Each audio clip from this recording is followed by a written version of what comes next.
হত্যা মামলায় হাইকোর্টে দেয়া খালাসের 2 বছর পরও কারাগারে রয়েছেন এক ব্যক্তি। সাধন কাজী নামের ওই ব্যক্তির পরিবার এতটাই গরিব যে রাষ্ট্রের ফেলে রাখা আপিলের উদাসীনতাকে ডিঙাতে পারেনি। তবে আপিল বিভাগ সিরিয়াল অনুযায়ী মামলাটি শুনলে আরও 3 বছর কারাগারেই থাকতে হবে সাধনকে। মাসুদুর রহমানের রিপোর্ট। ঢালাইয়ে দৃঢ়তা, নির্মাণে নিশ্চয়তা, প্রিমিয়ার সিমেন্ট, ঢালাইয়ের রাজা। ঘটনার শুরু 1 যুগ আগে চাঁদপুর রেলওয়ে স্টেশনে পাওয়া যায় মনির হোসেন নামে এক ব্যক্তির মরদেহ। অজ্ঞাত কয়েকজনকে আসামি করে হয় মামলা।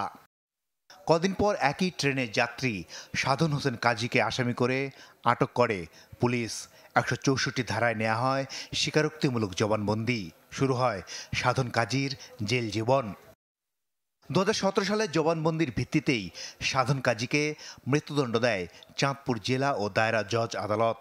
এর 6 বছর পর 2023 সালের জানুয়ারিতে হাইকোর্ট খালাস দিলেও এখনও মুক্তি মেলেনি সাধনের।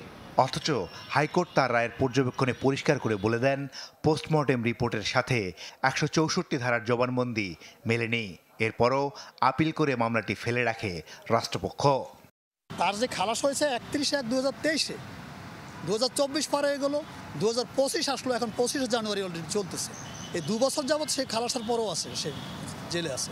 অথচ এই যেই লোকটা এত গরিব যে তার ওয়াইফ বিভিন্ন বাড়িতে বাড়িতে কাজ করে আর তার বৃদ্ধ মা গ্রামে ভিক্ষা করে। আমি বলবো না যে এটা কোর্টের কোনো রকম, কিন্তু কোর্টের প্রসিডিউরাল যে ইয়েটা আছে, এই ডিফেক্টের কারণেই বারবার এই সাধারণ লোকগুলো বিভিন্নভাবে হয়রানি হচ্ছে।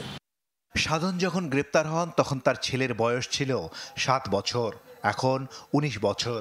পরিবারের হাল ধরতে কাজ করছেন একটি দোকানে।